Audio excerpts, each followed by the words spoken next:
여러분 안녕하십니까. 여수 MBC 뉴스투데이입니다.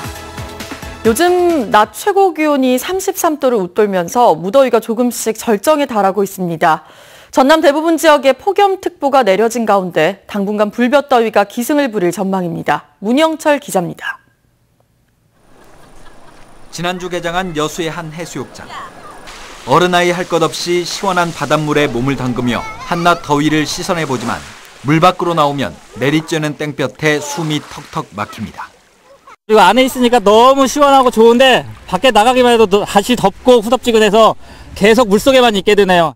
순천시 황전면의 낮 최고 기온은 35.5도. 이달 들어 광주 전남에서 가장 높은 수치를 기록했습니다. 다른 지역에서도 30도를 웃도는 찜통더위가 이어지면서 순천과 광양 등에 내려졌던 폭염주의보는 폭염경보로 강화됐고 여수에도 폭염주의보가 발령됐습니다. 특히 여수 등 일부 지역에서는 밤에도 기온이 25도를 웃도는 열대야 현상까지 나타나고 있습니다. 무더위는 주말에도 계속됩니다. 대부분 지역에서 낮 기온이 31도에서 35도까지 오르고 불쾌지수 역시 매우 높은 수준을 보이겠습니다. 더위를 식혀줄 비 소식도 없어 폭염의 기세는 당분간 꺾이지 않을 전망입니다. 7월 하순부터 8월 초순까지가 이제 가장 더울 텐데요. 계속해서 북태평양 고기압 영향을 받기 때문에 무더위가 이어지는 날들이 많겠습니다. 더위가 절정으로 향하면서 현재까지 전국에서 260여 명의 온열 환자가 발생했고 전남 지역에서도 환자가 20명을 넘어섰습니다. 기상청은 낮에는 가급적 야외 활동을 자제하고 가축과 양식 생물의 폐사 피해가 발생하지 않도록 관리에 더욱 주의를 기울여 줄 것을 당부했습니다. MBC 뉴스 문형철입니다. 여당의 지역위원장 선출 방식이 윤곽을 드러내고 있는 가운데 고흥, 보성, 장흥, 강진 지역위원장은 경선을 통해 선출될 것으로 보입니다. 더불어민주당은 최고위원회를 통해 고흥, 보성, 장흥, 강진 지역위원장 후보로 신문식, 김승남 전 국회의원을 확정하고 권리당원들의 여론조사 방식으로 지역위원장을 선출할 계획입니다. 더불어민주당은 또 여수 갑과 을, 광양, 곡성, 구례 등 3곳을 사고위원회로 지정하고 위원장을 선출하지 않기로 했으며 순천시 지역위원장은 현 서가번 위원장을 선임했습니다. 여수 을 지역구의 주승용 의원이 제20대 국회 후반기 부의장에 선출됐습니다. 국회는 어제 본회의를 열어 후반기 의장에 더불어민주당 문희상 의원을, 부의장에는 바른미래당 주승용 의원과 자유한국당 이주영 의원을 각각 선출했습니다. 주승용 의원은 각 정당이 협치할 수 있도록 중재자의 역할을 충실히 수행해 바른미래당의 위상을 높이겠다고 밝혔습니다. 이달부터 300인 이상 사업장은 주 52시간 근무제를 시행하고 있습니다. 저녁이 있는 삶에 대한 기대감이 높은데 임금 감소와 업종 간 불균형은 보완해야 할 점으로 부각되고 있습니다. 박민주 기자입니다. 근로시간 단축이 노동계 화두로 떠오르고 있습니다. 이달부터 주 52시간 근무제가 노동자 300인 이상 사업장을 대상으로 우선 시행됐습니다. 하지만 노동계는 근로시간 단축으로 임금 감소를 우려하고 있습니다. 비정규직 등 노동자별 임금 격차나 빈부격차를 줄이는 보완이 필요하다는 목소리도 나오고 있습니다. 이렇게 이제 빈부의 격차를 이제 어떻게 축소시킬 수 있겠느냐에 대한 이 여건들을 먼저 만들어 놔야지만 이 제도가 빛을 발할 수 있다라는 생각이 듭니다. 대기업보다는 중소기업에 피해가 발생할 수 있다며 생활임금의 도입도 제한됐습니다. 최저임금보다는 조금 더 높은 수준의 임금을 설정한 것인데요. 지금 현재는 지자체, 자치단체를 기준으로 이게 실행되고 있지만 이러한 부분이 민간 기업으로도 확대될 수 있도록 정부 차원에서 적극적으로 제도적 장치를 마련해야 된다고 생각합니다. 전남 동부 지역의 경우 교대 근무가 필수적인 사업장이 많아 인력 확충과 업종 간 노동 강도에 대한 노사정의 논의 필요성도 더 커졌습니다. 적정 인력 채용과 적정 임금 보장을 위한 지불 여력이 제도 정착을 위한 중요한 요소라고 생각합니다. 산업별, 업종별 특성에 맞는 노동시간 단축 및 근무 형태 개선을 위한 노사정 협의가 지속적으로 이루어지는 것이 무엇보다 중요합니다. 주 52시간 근무제 도입은 산업구조 개편을 예고하고 있습니다. 하지만 근로시간 단축에 따른 제도적 보완점이 과제로 떠오르고 있습니다. MBC 뉴스 박민주입니다. 광양시 보건소가 일본 내염 경보에 따른 예방활동 강화에 나서고 있습니다. 광양시 보건소는 지난 6일 일본 뇌염 경보가 발령됨에 따라 하수구와 물 웅덩이 등 모기가 서식하기 쉬운 곳을 중심으로 집중적으로 방역을 실시하고 있습니다. 시 보건소는 또 모기 회피 등 일본 뇌염 모기에 물리지 않도록 각별한 주의를 당부하고 있습니다. 도내 의회 의장들이 순천에 모여 지역별 현안에 대한 상생 방안을 논의했습니다. 어제 순천만 습지센터에서 열린 회의에서 참석자들은 자치분권을 실현하는 지방의회가 될 것을 다짐하고 의정 활동에 주민 참여를 확산시키는 데 노력하겠다고 밝혔습니다.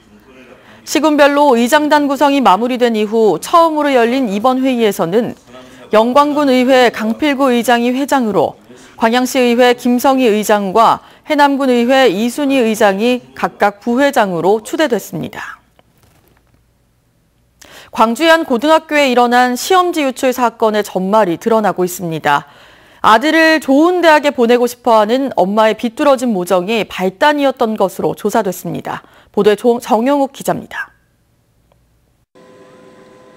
시험지 유출 사건을 조사 중인 경찰은 문제를 빼돌린 고등학교 행정실장과 학교 운영위원장을 불구속 입건했습니다.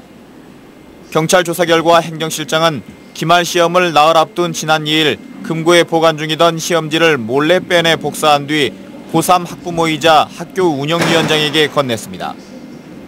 이 학부모는 아들을 의대에 진학시키고 싶은 마음에 시험지 유출을 부탁한 것으로 조사됐습니다. 아들 의대가 실력이 좀 부족해서 특히 수학 부분이 좀 부족해서 부탁을 했고 행정실장 부탁을 들어줬고 복사본 건네받았고 일단 경찰은 시험지 유출이 이번 한 번뿐이었는지 또 대가성은 없었는지 확인하기 위해 휴대전화를 압수해 분석을 의뢰하는 등 수사를 계속하고 있습니다. 학교 측은 사태 수습에 안간힘을 쓰고 있지만 학생들은 동요하고 있습니다. 특히 내신 성적에 반영되는 마지막 기말 시험과 수능 모의평가를 연달아 치른 뒤에 또다시 재시험을 치러야 하는 고3 학생들은 긴장을 풀지 못하고 있습니다. 또 혹시라도 학교 이미지가 나빠져 수시 모집 등에서 불이익을 받지 않을까 걱정하고 있습니다.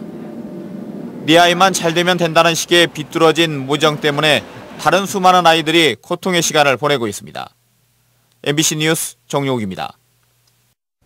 전남도가 농촌과 도시의 공동체 복원을 위해 기획부터 심사까지 주민들이 직접 참여하는 공모 사업을 진행하고 있습니다. 하지만 아직 걸음마 단계로 넘어야 할 산이 적지 않습니다. 박영훈 기자가 취재했습니다. 100여 명이 모여 사는 농촌마을. 주민들이 집 공예품을 만들어 수익을 올리고 전통 문화도 알리고 있습니다. 공동체 마을 사업에 2년째 선정되면서 주민들이 느끼는 자부심도 커지고 있습니다. 다 곧할 것 같이 했는데 막상 시도를 해보면 그 생각이 틀리거든. 그러면은 그 애써서 하는 모습이 하려고 하면 의욕을 갖고 하면은 허무되죠. 전남도가 지난해 처음 도입한 마을 공동체 공모 사업은 침체된 마을 안 작은 조직들을 지원하고 있습니다. 환경 개선과 복지, 문화예술, 공동생산 등 분야도 다양합니다. 주민들이 기획한 내용을 공모에 함께 참여한 다른 지역 주민들이 심사해 선정하는 방식입니다. 첫 해는 3,400만 원, 2년째 다시 선정되면 1,000만 원이 지원되고 마을 장터 등 공동체 활동의 성공을 위한 전문 상담도 진행되고 있습니다. 올해 지정된 도내 공동체 복원 지원 마을 조직은 50곳. 이웃 간의 공감 확산과 끈끈한 연대 등 반응이 좋지만 1, 2년 사업 지원 시기가 지난 다음 선택의 폭이 넓지 못하다는 게 한계입니다. 논의회장 또 이렇게 협업하는 그런 부분만 잘 이렇게 서포트가 되면 그러면 그런 다양한 루트를 찾아갈 수 있지 않을까. 그걸 그냥 우리는 농식품부의 우리가 뭐 마을 사업이다 아니면 행자부의 공동체 사업이다 이렇게 너무 꺾어버리니까 이 연계 부분이 사실은 어려운 부분이 있는 것 같습니다. 때문에 중앙과 지방정부의 각종 공동체 복원 사업을 연계할 수 있는 부서와 더불어 공동체 특성에 맞는 지원 기간에 유연한 적용이 필요하다는 지적입니다. MBC 뉴스 박영훈입니다. 평화와 정의의 의원 모임 몫인 농림축산식품해양수산위원회 위원장에 고흥, 보성, 장흥, 강진 지역구의 황주홍 의원이 추대됐습니다. 지난 10일 민주평화당은 의원총회에서 이같이 결정하고 오는 16일 평화와 정의의 의원 모임과 본회의 표결 과정을 거쳐 농해수위 위원장으로 공식 확정할 예정입니다. 재선인 황 의원은 지난 19대 국회 입성 후부터 줄곧 농해수위 위원으로 활동하며 쌀 생산 과잉과 재고 급증 등을 해소하기 위해 해외 무상 원조의 길을 제시하는 등의 역할을 해왔습니다. 제1회 전남 농촌체험여행 박람회가 어제 여수 해양공원에서 막을 올렸습니다. 오늘까지 진행되는 이번 박람회에는 도내 20개 시군 80개 체험마을이 참여해 다슬기 잡기와 제기 만들기 등 농촌마을에서 즐길 수 있는 100여 가지의 다양한 체험 프로그램을 운영합니다. 또 먹거리 부스와 어린이를 위한 물놀이 공간 등도 함께 마련됐습니다. 전라남도는 도내 농촌마을의 관광객 유치를 위해 내년에는 다른 시도에서 박람회를 개최하는 방안을 검토할 예정입니다. 생활체육 활성화를 위한 여수 공공스포츠클럽이 본격적인 운영에 들어갑니다. 사단법인 여수스포츠클럽은 오는 16일부터 시민들을 대상으로 요트와 윈드서핑, 카약 등 해양 레저 스포츠를 중심으로 한 교육 프로그램을 운영할 계획입니다. 여수스포츠클럽은 대한체육회의 지역 스포츠클럽 공모사업에 선정돼 3년 동안 국비 9억 원을 지원받습니다. 동북아 지역 습지 관리자들이 영내 습지 보전에 협력하기로 했습니다. 동아시아 람사르 지역센터는 최근 중국에서 황해 서해 접경지 습지 관리자 학술 행사를 열고 우리나라와 북한, 중국 등에 인접해 있는 습지 정보를 공유해 여단 관리의 문제점과 개선 방향 모색에 힘을 모으기로 했습니다. 밤 사이에도 강릉과 포항 등지에는 열대야가 나타나고 있고요. 오늘 한낮에는 어제보다 더 더워지겠습니다.